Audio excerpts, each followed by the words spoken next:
guys.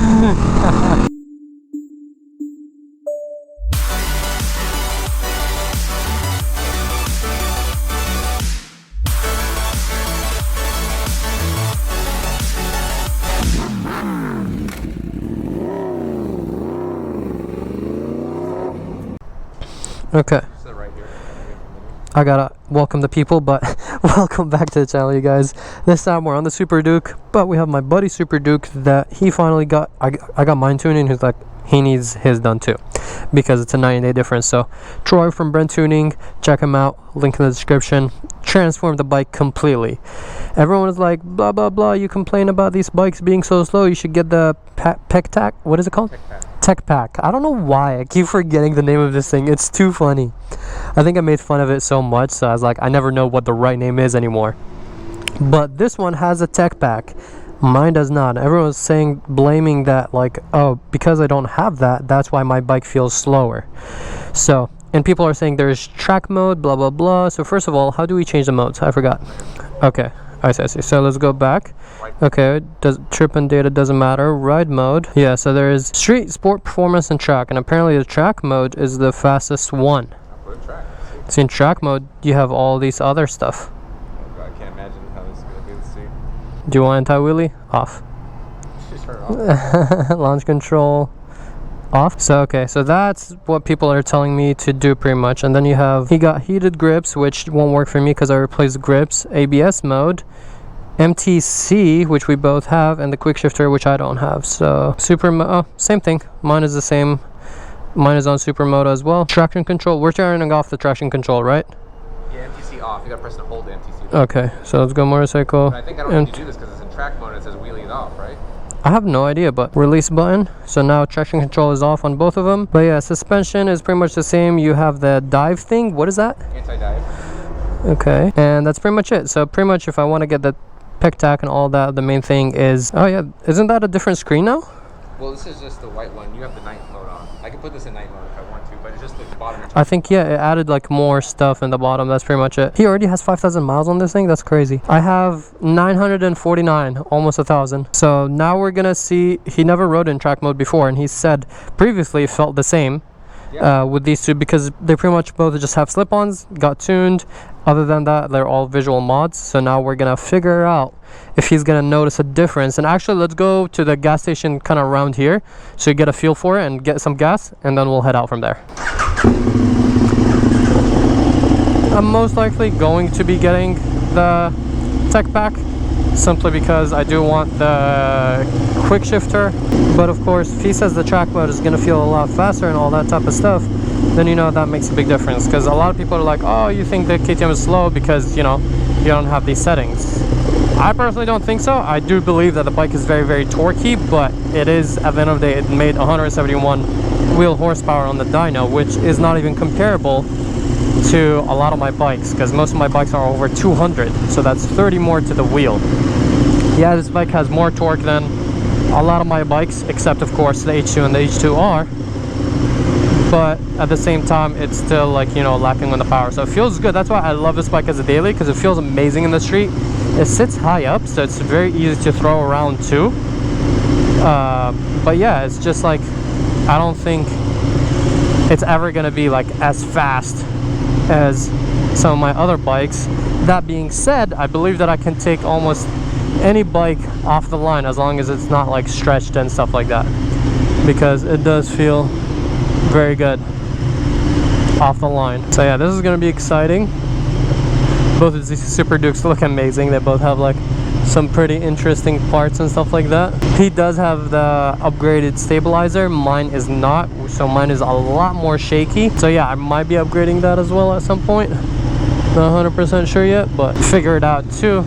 It just depends, because I already like spent a good amount of money on this. It's supposed to be like my cheap daily, because in comparison to my other bikes, it's not limited, and it's also like the cheapest one. So that was kind of like the whole point of it. But if I'm spending all this money, like this bike already has, I wouldn't say more, actually probably more, yeah, more, definitely more parts than my Fireblade. So, and it's about the same price as the Fireblade, because the Fireblade, never mind, I did get a full system on the Fireblade, which that alone is like, you know, I think the Fireblade is like a $30,000 bike plus all the mods around 35. The SuperDuke is around $25,000 bike with all the mods that I have on it. It's about $30,000. So yeah, the Fireblade is still more, but it is a more expensive bike. So yeah, it does have about like the same amount of mods, but as I said, as my daily, I didn't want to spend too much money on it. But also the bike does need a lot of stuff. So, you know, the Fireblade doesn't need nearly as much modifications. The bike is just like great as is. I'm leading the pack, so I'm trying to figure out the fastest route to get to certain places. Oh, I shouldn't have done the I shouldn't have done the traction control off now, because the annoying part is that I think it's for safety reasons with the SuperDukes, is that every time you turn off the bike, like key cycle it and turn it back on, it like removes those anyways. So since now we're gonna go get gas, it's probably gonna be off.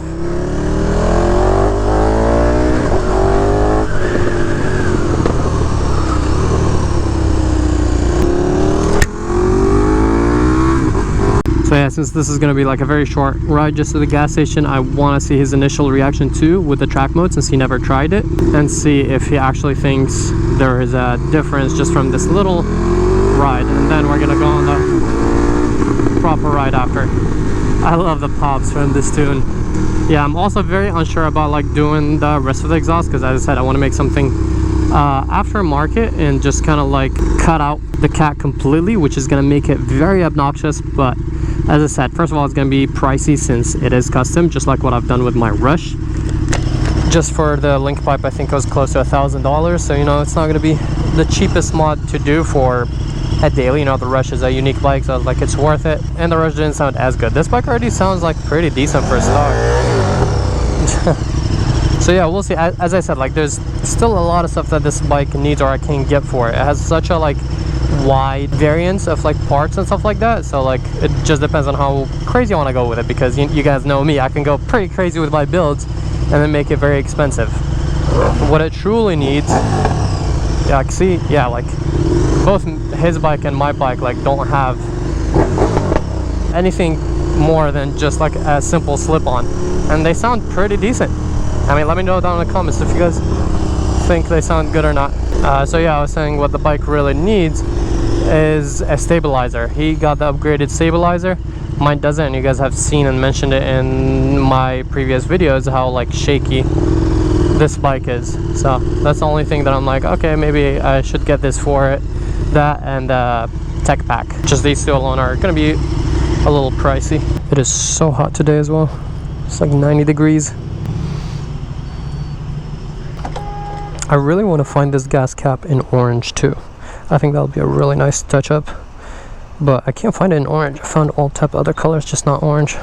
This bike also does have the best MPG by far between all of my bikes.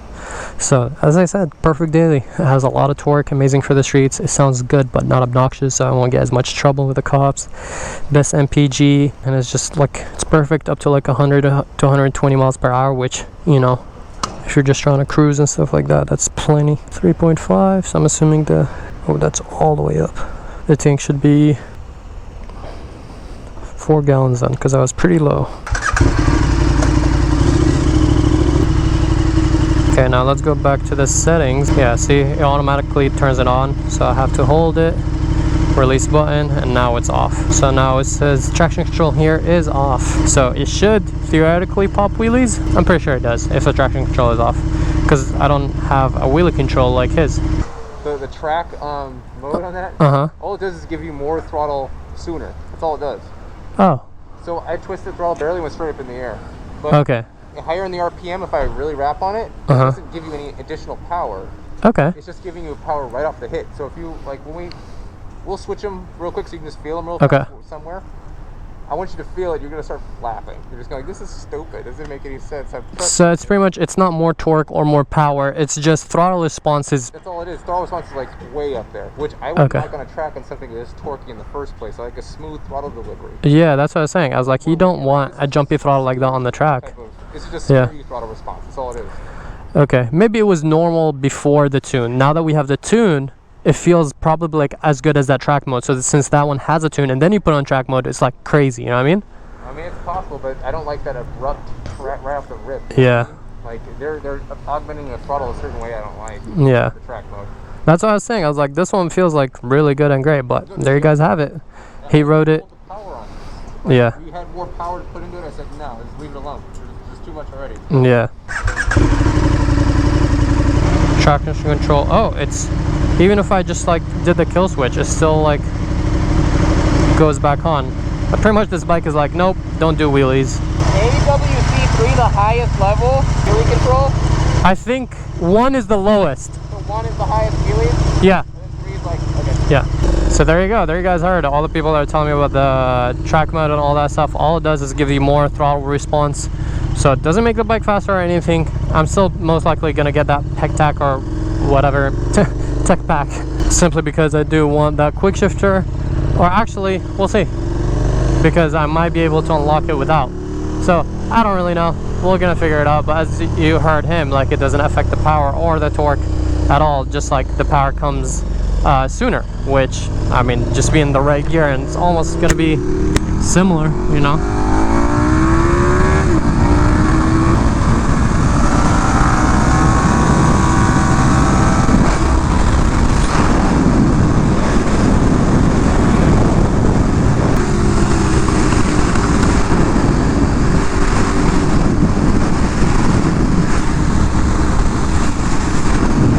Yeah, it would be nice to have a quick shifter auto blooper right now.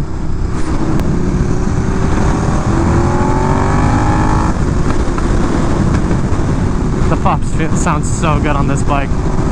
Yeah, but honestly, even with the traction control like on, I don't think this bike feels any faster or anything like that, because with the traction control on, the wheel did come up just slightly a little bit. So the bike is still getting pushed, like, you know, until the wheel comes up. But then I'm pretty sure that's when it gets limited, when you know, like, the wheel is coming up too much and it's not good technical for performance. Like, you know, if you want to do wheelies, sure, but if the wheel is coming up too high, then you're not going as fast as you should be. You know, you want the wheel to just barely hover. That's kind of like the most aggressive launch that you can do. The bike is definitely like no slouch. Okay, we might have to get off the freeway because this is just traffic. So at this point, like, it's kind of like stupid to do this ride.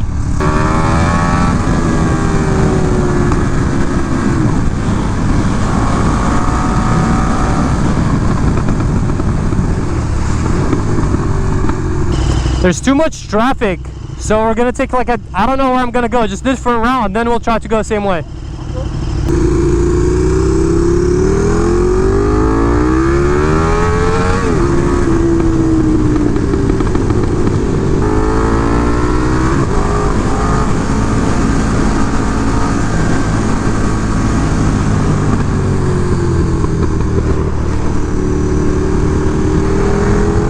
Yeah, this bike is like honestly like amazing as is.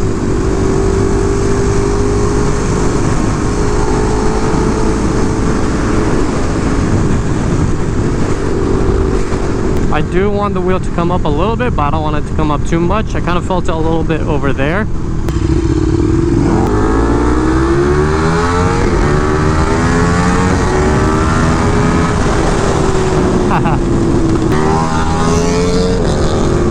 Yeah, see, like, that's perfect, the way like it kind of like just hovers up and takes off. But yeah, I mean, the bikes are very similar. They're both like tuned the same, and they both have slip-ons, just slightly different slip-ons. So that's why I'm like, they should be neck and neck as we were, even though like we weren't like, I wasn't like full pinning it because I still want to get used to it. I've never ridden the bike with the traction control completely off, and with this much torque, I don't know how it reacts, you know what I mean? Like, my H2 is pretty much has the traction off, but I can bring it up more than this because I'm just used to it, you know? Having a lot of different bikes definitely affects your ability to get used to one. So I kind of like don't remember how each single bike react. And since I only have like 1,000 miles on this thing, I don't have that much seat time on it. Yeah, this one is done up really nicely too. Has the forged carbon and everything. And yeah, I don't know, I'm debating on how much more, if I want to do more carbon, more stuff like that for it. I do have still a couple of pieces coming for it. But then the plan was to stop, but now I know it needs a stabilizer. Or I could just keep it because, you know, like as you guys saw, up to like certain speeds it's good, and I don't plan on like doing crazy high-speed runs or anything like this, or nor even maybe actually take it to the track. That'd be fun, but again, I have way better track bikes. Like I'd rather take my R1M, you know, more comfortable on it. I like it better, so that's why it's kind of like, what's the use for it? And for me, the main use for this one is like, it's the perfect bike to kind of just go around.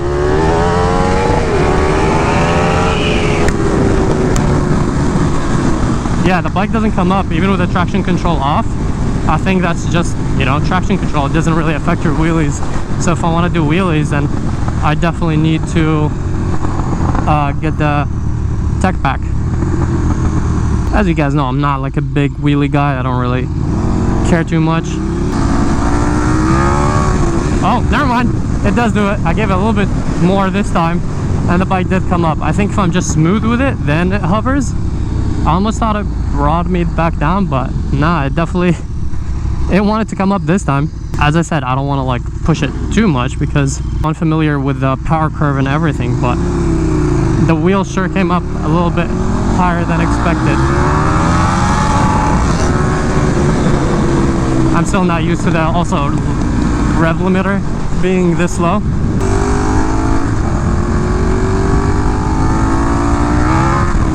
Yeah, this bike wants to come up right away. If you're gradual with the throttle, it doesn't feel bad at all. But as soon as you kind of like, if you jerk it like that, the bike just like, whoop, wants to pop up. Yeah, like see, and stuff like this, the bike definitely doesn't feel nearly as smooth as like, or not smooth, it feels very smooth, but it's not as stable as, let's say, like my R1M or some of my other bike, like the Fireblade. That's why I'm like, you know, technically I wouldn't want to take this bike to the track.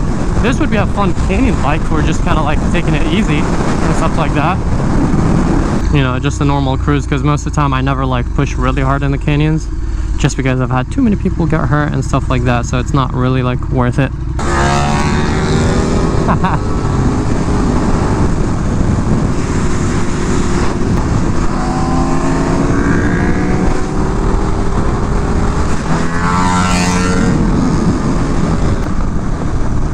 Yeah, the pops, they sound so cool. Like I can hear them from far.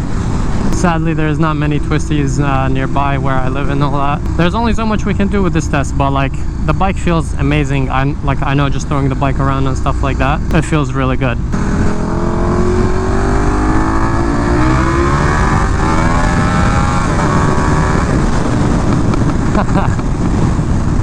Yeah, the bike sure just wants to go. It definitely wants to come up in this. I don't know why in the start I kind of felt it like kick in, like kind of intervene. I thought like the traction control doesn't matter with the wheelies, but no, it sure does. And now I feel that like it wants to kind of stay up. Like before it would kind of like go up and go back down right away, so it sure works.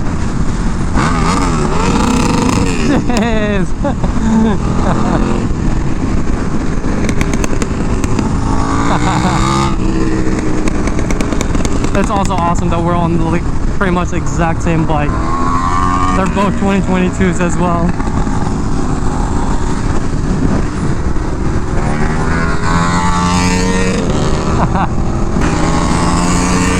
Oh!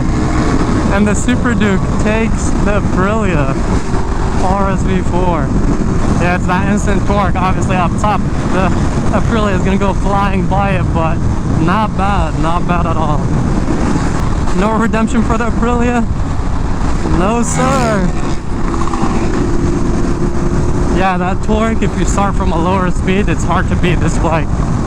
Also, you know, that Aprilia is bone stock. These over here got, you know, it's still a slip-on, and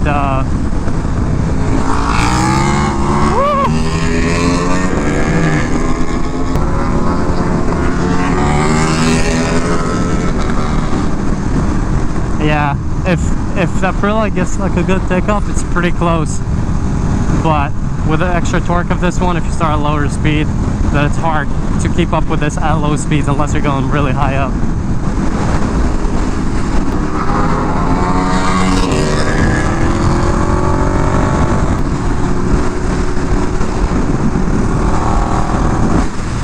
That was cool to watch. It's cool having a super bike so you can kind of compare and see the difference between the two. So yeah, there you guys have it. This is kind of like the first review of this bike. I absolutely love it. Ever since the tune, the bike feels so much better. I do want to see if it will come up in third gear. So let's see, this is third gear.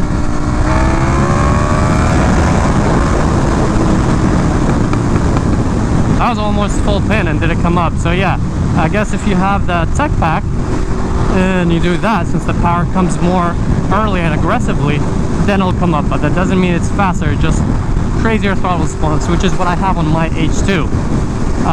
My H2 feels more aggressive than the HUR, even though the HUR makes probably more power. We haven't confirmed it yet, but it does have the max like throttle response on my H2, which is why it feels very aggressive and very crazy, which is not necessarily fun to ride long term, because, you know, like, it's just a little bit too much. You know, you don't want it to like come up right away on you, or like you would have to get used to the bike. Absolutely like perfect, and I really like the way this bike feels. Just like the perfect daily.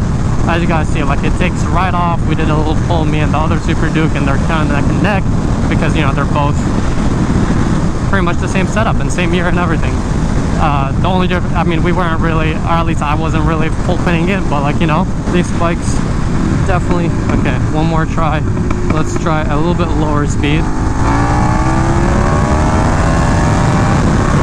Yeah, like it like perfectly hovers in third gear. So now, like, based on my power band, if I want to do like any races or anything like that with someone, I'd probably just stay in, like, take off in third gear.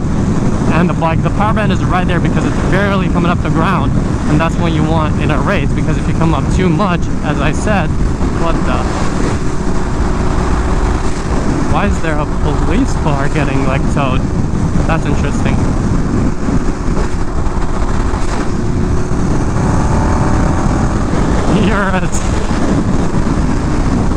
But yeah, if it comes up too much, then it's a little bit not good for racing and stuff like that. So I think this is perfect. We're probably still gonna get the tech pack at some point, so stay tuned for that. But this should wrap up the review of the SuperDuke now that it has the tune and everything. As I said, I went from like, maybe worst case scenario, if I'm like over having this many bikes, blah blah blah, I would get rid of it. It would be one of the first bikes to get rid of. But now that like it's tuned and it's the way it is, even with the traction control on, I absolutely love this bike, and I think it's a lot of fun, and it's the perfect bike just simply for the roads and stuff like that. The best daily, especially on a hot summer day like this. You do want like all the wind that you can get, which feels amazing. During the winter, I was like, a windscreen would be nice, you know, protection from the wind and all that, and it's not as loud for you guys. Yeah, the naked bikes are loud, but I'm gonna get a little kind of wind cover screen thingy, so maybe that will help. But yeah, there you guys have it. Let me know what you guys think about the review. I know you guys are probably gonna say, oh, where's the twisty, stuff like that. There's not really that many around here. I will take it at some point, you know, but like we had a short amount of time, so we couldn't do too much. But I just wanted to give you an example of the feel of the power, especially that we had another SuperDuke that had the tech pack and all that. But yeah, hope you guys enjoyed. Please drop a like and subscribe. I'll catch you guys in the next one. Peace out, ride safe. Just wanted to show you guys, just from that little ride, clearly I guess we leaned her a decent amount, because, you know, there's barely, almost used the entire tire, which is not bad given it was just like a chill ride without canyons or anything. But yeah, this bike definitely leans. This is literally being used all the way to the edge of the tire. So yeah, no more chicken strips.